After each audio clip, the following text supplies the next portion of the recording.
I know I talk a lot about the honest reckoning with capacity, but it's such an important concept that today I'm going to add a new metaphor about capacity to my collection. And this one's inspired by a 1980s video game that, as a solid Gen Xer, was a hallmark of my youth, but my kids love it too. I'm going to argue that thinking about how to turn your law practice's capacity into a boring version of that game is the key to a more efficient practice overall. You're listening to the Agile Attorney Podcast, powered by Greenline. I'm John Grant, and it is my mission to help legal professionals of all kinds build practices that are profitable, sustainable, and scalable for themselves and the communities they serve. Ready to become a more agile attorney? Let's go. A quick note. The concepts from today's episode should be useful to you no matter what kind of practice you have or what tools you use. If you'd like, stay tuned at the very end where I will briefly talk about how my software tool Greenline supports the principles and practices from today's show. Hey everyone, welcome back. So I talk a lot about the honest reckoning with capacity, and I'm going to do it again this week, but I've got a little bit different framing that I've been using lately on some of my calls with clients and even discovery calls with prospective clients, and I thought I'd run it by all of you because I think it could be a useful way to think of things a little bit.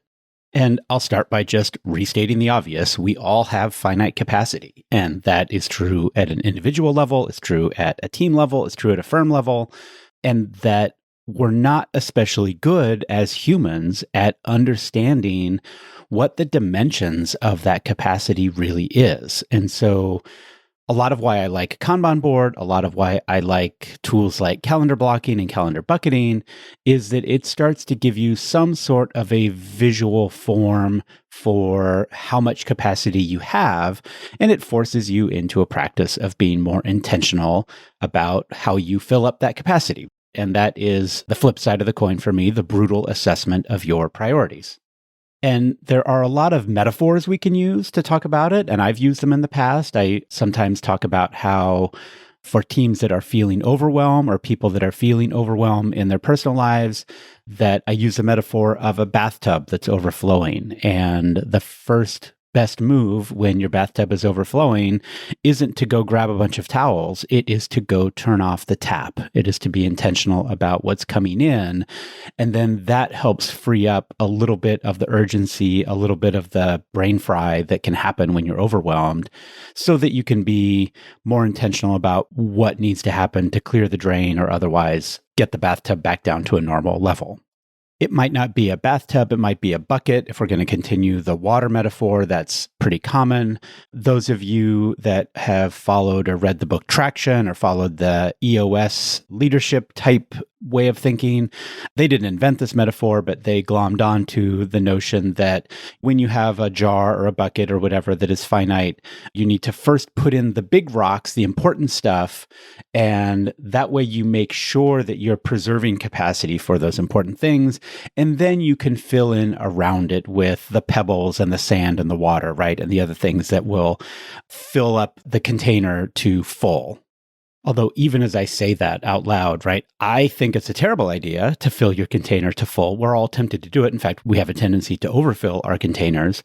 But the thing that I also talk about in terms of capacity is Little's Law, which tells us that if you utilize all of your available capacity, that actually slows down the overall system. Your ability or your team's ability to deliver any one unit of work is proportional to the total amount of work you have in progress in your system at any one time. And for that, I often use the freeway metaphor and the idea that you can be bopping along on a freeway going reasonably close to the speed limit, and the freeway is busy, but it is not in a traffic jam. But all it takes is a few extra cars, or maybe even one of those cars to do something stupid, who knows, but that will take up enough of the capacity of the freeway that the whole thing just grinds to a halt. And Little's Law is really clear about this. There's a graph. I've posted it before. I can put it in the show notes again today that shows that somewhere between 75 and 90% utilization of any resource, it doesn't matter what it is, then the ability of that resource to deliver work efficiently and effectively and on a timely basis really deteriorates, right? The cycle time or the delivery time goes through the roof. It spikes. So to come back to that EOS metaphor, and it's been a while since I've read the book, so maybe Traction talks about this. I don't remember. You want to get the rocks in there for sure, but you don't necessarily want to pack the jar or pack the bucket full of all these other tasks. You also have to preserve some open space, some slack in your system. So those are all metaphors I've used before. If you've been listening to the podcast for any length of time, that's review. If you haven't, if you're new to the podcast, there's lots of episodes. I'll put them in the show notes. I won't list them off here because the numbers are not necessarily good radio, but I've covered these in a lot more depth. The metaphor I want to use today is the game of Tetris, or really any of the sort of falling block knockoffs that are all over the internet and the App Store these days. But I'm a Gen Xer, so Tetris is definitely a cornerstone of my childhood experience. But before I fully explain the metaphor, I'm going to give you a little context for how I was talking about it just earlier this week. And this was an attorney that reached out to me for a discovery call. To give you a little context, they're a relatively small practice in I would say like the second or third biggest metro area for their state. So middle state, middle metro area, middle market, pretty solidly average in terms of what a lot of small firms and small practices have going on in their lives and their businesses. And this particular attorney reached out to me for the reason so many people do, is that they're just feeling a sense of overload, overwhelm, too many things going on, too many balls in the air, stuff like that. And I think they found me through a CLE that I had done. I wasn't not sure if it was for that state bar or maybe a local bar, but occasionally I'll give talks that get recorded and put into the various CLE systems, which is great. I love doing that. But this attorney was just looking for some advice, some clarity about how to make their practice feel more sustainable, right? Less overwhelming overall. And one of the things that I zeroed in on pretty quickly, both from our conversation and also looking at this attorney's website, is that they were trying to do a lot of different types of law. In this case, it was a lot having to do with commercial contracts. So they had a practice that was both about contract drafting, and that could be business to business contracts. There were some commercial leases involved, things like that, but then also handling the litigation side. So obviously disputes about the contracts, commercial landlord-tenant disputes, some construction defect type things, all the things that happen when those contracts fail over time. And this is a mentality I see a lot, and it's not wrong that people that are involved on the litigation side are often better drafters on the drafting side because you see the things that can go wrong and you then are able to obviously feed that back into your drafting and the contracts and the other things that you do, and also the advice that you give to the client. So the mental model is a good one where, yes, by doing all of these things, I am a better overall attorney. But my problem with that is from an operations standpoint, those are very different practices to maintain, to keep track of. The shape of the work is very different in a contract drafting workflow than it is for a litigation workflow. Not only that, the cadences are different. The sort of time drivers or calendar drivers, the litigation obviously has a lot more firm deadlines. The contract drafting and negotiation is a little bit more open-ended.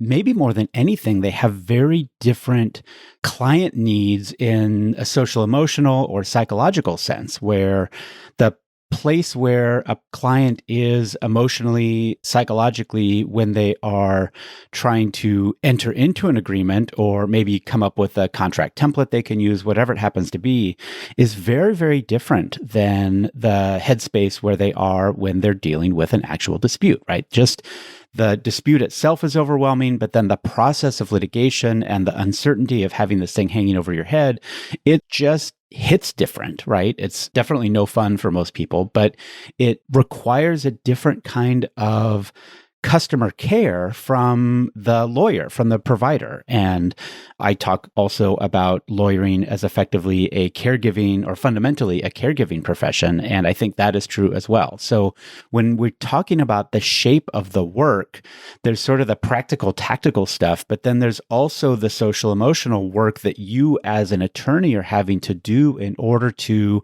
provide the kind of care that you need to provide to create a good client experience as you're navigating them through the process.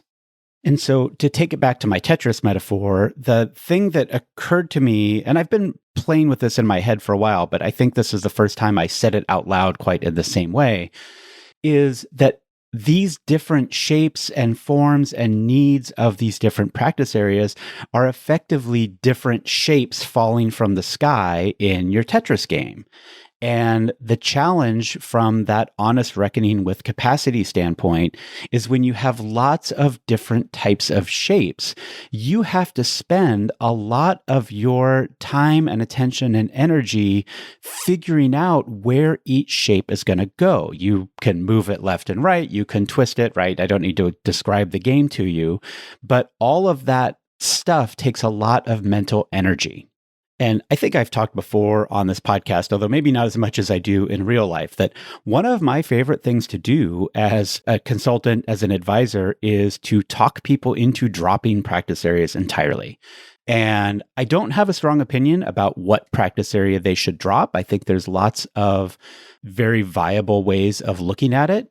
But frankly, the way that I think about it, and y'all know I think in Kanban boards, is that if I'm designing a workflow for a practice, I want to be able to fit an entire practice whenever I can onto a single Kanban board so that all of the work that we're doing is following a pretty common, pretty consistent process. There might be nuance in the different matter types. That's okay. But what I want is the high level phases of work from intake to closeout to be reasonably applicable to almost everything that you do, because that gives you the ability to see all of your work in one place relative to all of the other work that you have on your plate or in your bucket. And I will tell you, I have taken this to an extreme with some practices, and some have listened and some haven't. And I understand this is just advice. It's not my choice.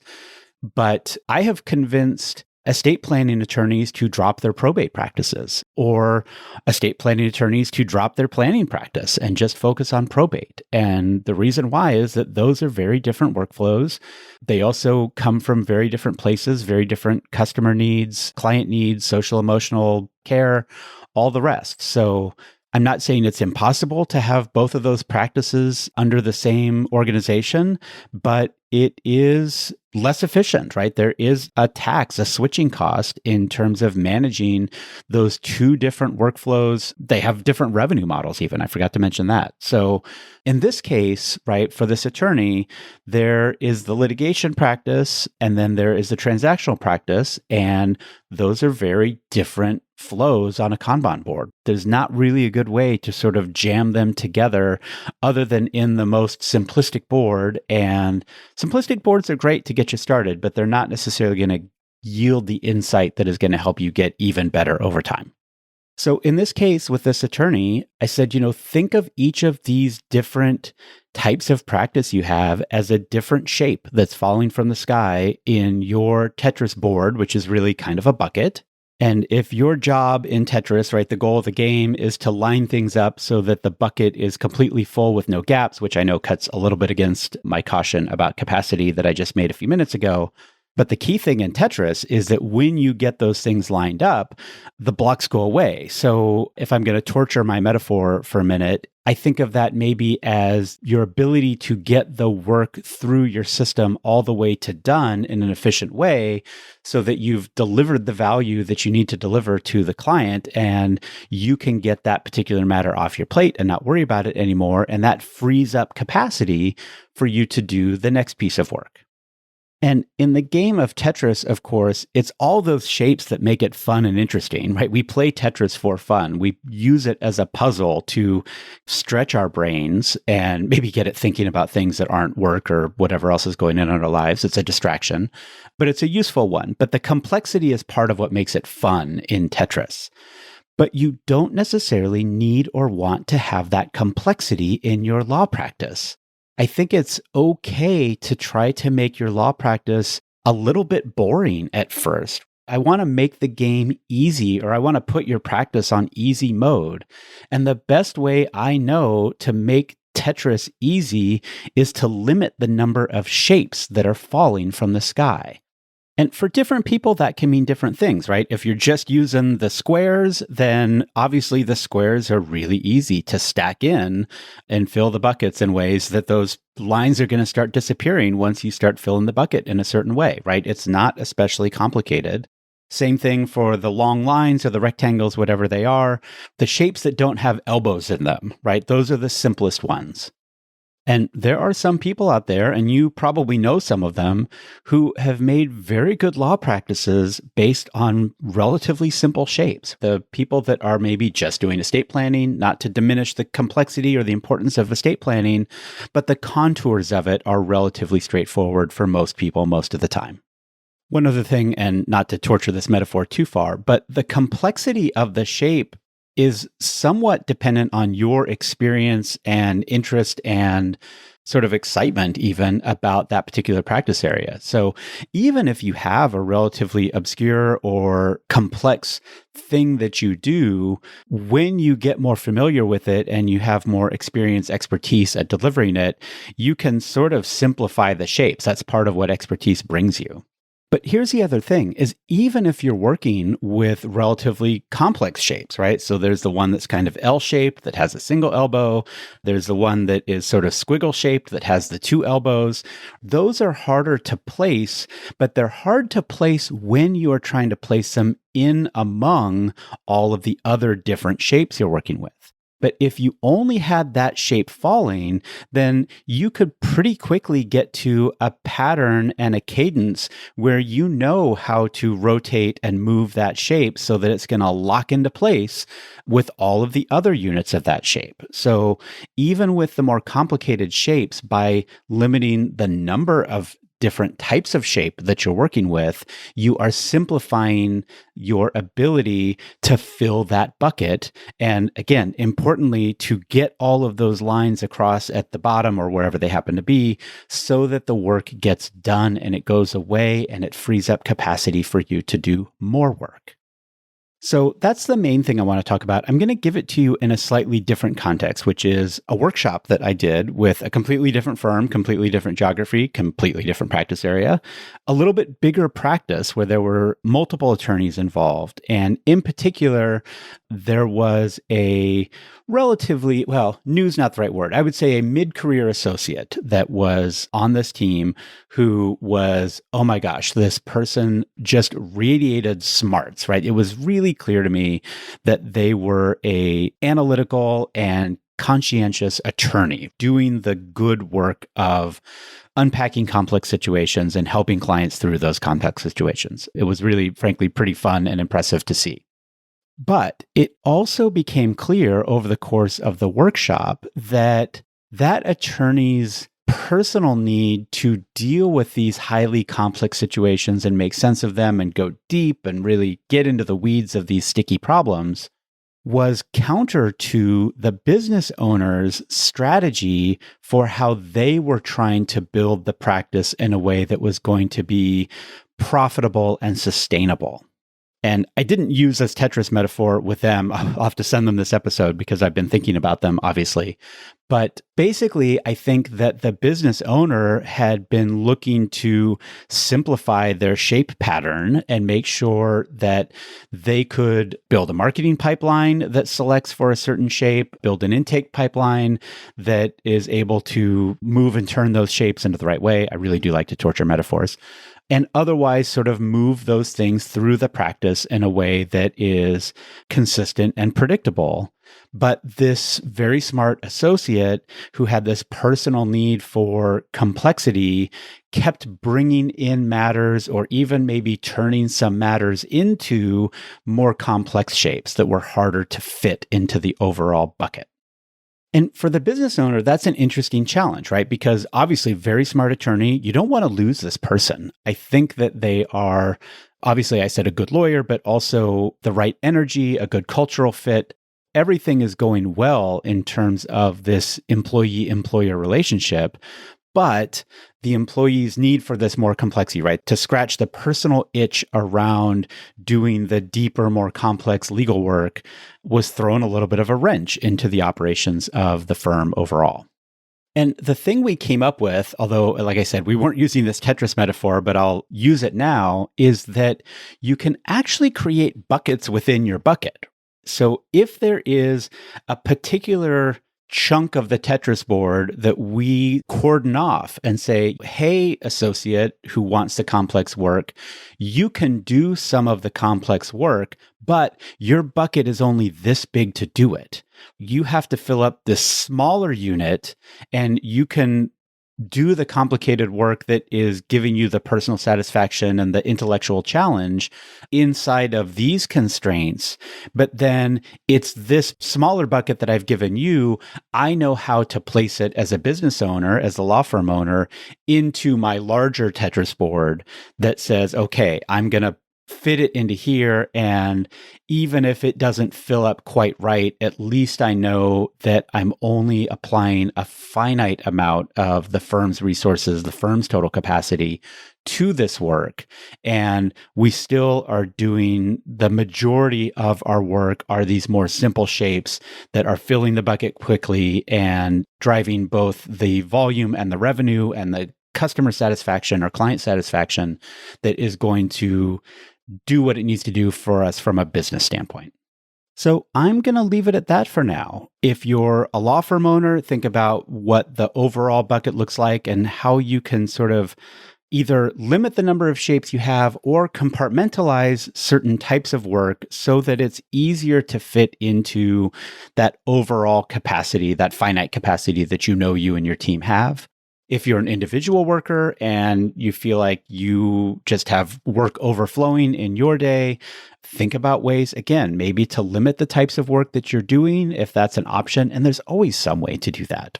It's maybe not easy, but I think you can work towards that.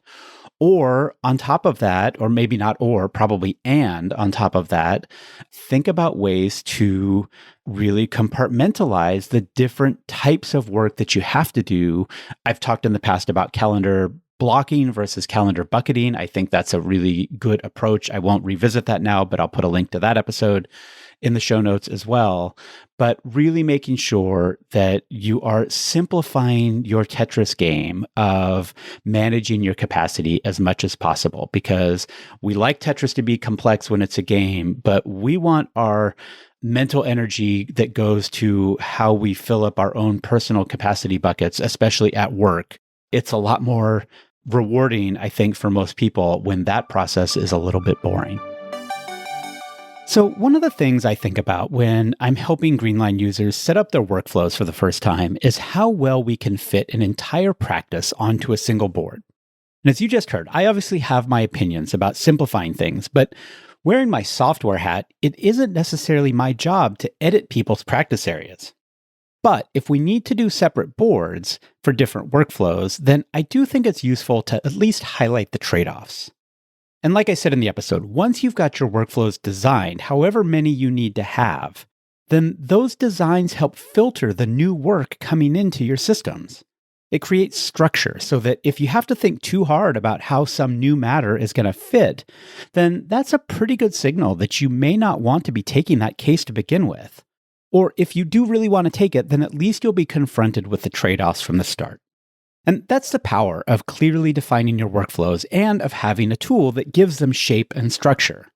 Yes, they make the game of managing your overall caseload a little more boring, but boring in that arena means you can use your finite time and energy and intellect to focus on the more interesting and beneficial parts of your practice. So if you'd like to see how that works, head on over to greenline.legal and hit that book a demo button. And even though it says book a demo, I am happy to just make it a discovery call to talk through your frustrations and your needs. Obviously, I think Greenline is a great tool for a more agile legal practice, but I truly want you to find balance in your practice in whatever way makes the most sense to you. All right, that's it for this week. If you found today's Tetris metaphor useful, I'd love for you to share this episode with a friend or colleague who might just be running their practice on hard mode when they don't have to be.